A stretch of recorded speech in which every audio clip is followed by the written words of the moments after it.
Hi friends, welcome to my channel. ఈ వీడియోలో నేను మీకు ల్యాప్టాప్ లో విండోస్ 11 ఆపరేటింగ్ సిస్టమ్ లో రీసైకిల్ బిన్ ని ఏ విధంగా ఉపయోగించాలో ఈ వీడియో ద్వారా ఎక్స్ప్లెయిన్ చేస్తాను. ఈ వీడియో అయితే ఎండ్ వరకు చూడండి. రీసైకిల్ బిన్ అనేది ఇలా ఉంటుంది. ఇది ఒక డస్ట్ బిన్ లాంటిది. ఈ recycle bin Windows operating system తో పాటు డిఫాల్ట్ గా ఇన్స్టాల్ అయ్యి వచ్చేస్తుంది. ప్రత్యేకించి ఈ అప్లికేషన్ ను ఇన్స్టాల్ చేయనవసరం లేదు. మన ల్యాప్టాప్ లో డిలీట్ చేసిన ఫైల్స్ అన్ని కూడా ఈ రీసైకిల్ బిన్ లోకి వచ్చి స్టోర్ అయి ఉంటాయి. ఇప్పుడు ఈ రీసైకిల్ బిన్ ఏ విధంగా ఉపయోగపడుతుందో తెలుసుకుందాం. ముందుగా డెస్క్టాప్ మీద ఒక న్యూ ఫోల్డర్ ని క్రియేట్ చేయండి. కీబోర్డ్ లో Ctrl+Shift+N ప్రెస్ చేస్తే ఈ విధంగా న్యూ ఫోల్డర్ క్రియేట్ అయి కనిపిస్తుంది. దీనిలో టెస్ట్ బ్లూ కలర్ లో హైలైట్ అయి ఉంటుంది. న్యూ ఫోల్డర్ అనే నేమ్ తీసేసి శివ అని నేమ్ ఇస్తున్నాను. నేమ్ ఇచ్చాక ఎంటర్ చేయండి. ఇప్పుడు ఈ ఫోల్డర్ ను సెలెక్ట్ చేసి టచ్ ప్యాడ్ లో రైట్ బటన్ ను ప్రెస్ చేయండి. ఈ విధంగా ఓపెన్ అవుతుంది. ఇందులో డిలీట్ ఐకాన్ పై క్లిక్ చేసి ఈ ఫోల్డర్ ను డిలీట్ చేసేయండి. ఈ విధంగా డిలీట్ అయిపోతుంది. డెస్క్టాప్ మీద క్రియేట్ చేసిన శివ అనే ఫోల్డర్ డిలీట్ అయిపోతుంది. ఇప్పుడు రీసైకిల్ బిన్ ను ఓపెన్ చేయండి. డిలీట్ చేసిన ఈ ఫోల్డర్ రీసైకిల్ బిన్ లోకి వచ్చి స్టోర్ అయి కనిపిస్తుంది. ఈ విధంగా మన ల్యాప్టాప్ లో డిలీట్ చేసిన ఫైల్స్ అన్ని కూడా రీసైకిల్ బిన్ లోకి వచ్చి స్టోర్ అయి ఉంటాయి. ఇప్పుడు డిలీట్ అయ్యి రీసైకిల్ బిన్ లో ఉన్న ఫైల్స్ ను ఎలా రీస్టోర్ చేసుకోవాలో తెలుసుకుందాం. రీసైకిల్ బిన్ ను ఓపెన్ చేయండి. డిలీట్ అయి ఉన్న ఈ ఫోల్డర్ ని సెలెక్ట్ చేయండి. టచ్ ప్యాడ్ లో రైట్ బటన్ ని ప్రెస్ చేయండి. ఈ విధంగా కొన్ని ఆప్షన్స్ అయితే ఓపెన్ అవుతాయి. ఇందులో రీస్టోర్ పై క్లిక్ చేయండి.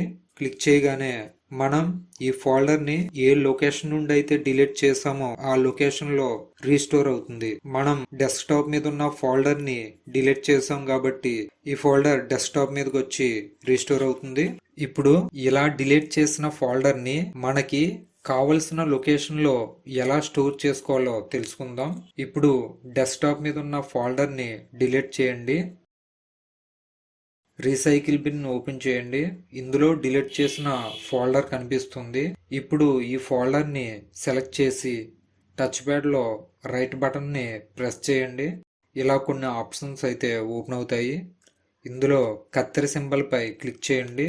ఇప్పుడు ఈ ఫోల్డర్ మీకు ఏ లొకేషన్ లో రీస్టోర్ అవ్వాలో ఆ లొకేషన్ కి వెళ్ళండి. దిస్ పీసీ ఓపెన్ చేశాను. డి డ్రైవ్ లోకి వెళ్ళాను. ఇక్కడ రీస్టోర్ చేయాలనుకుంటున్నాను. ఇప్పుడు టచ్ ప్యాడ్ లో రైట్ బటన్ ను ప్రెస్ చేయండి. షో మోర్ ఆప్షన్స్ లోకి వెళ్ళండి. పేస్ట్ పై క్లిక్ చేయండి.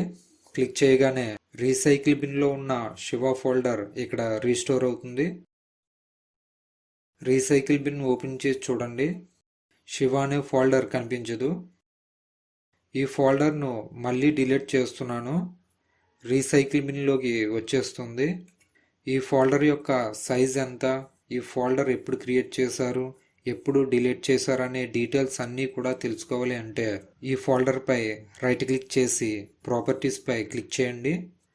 ఈ విధంగా ఈ ఫోల్డర్ యొక్క డీటెయిల్స్ అన్నీ ఓపెన్ అవుతాయి. ఈ విధంగా రీసైకిల్ బిన్ ఉపయోగపడుతుంది. ల్యాప్టాప్ బేసిక్స్ పార్ట్ 6 వీడియోతో మళ్ళీ కలుసుకుందాం.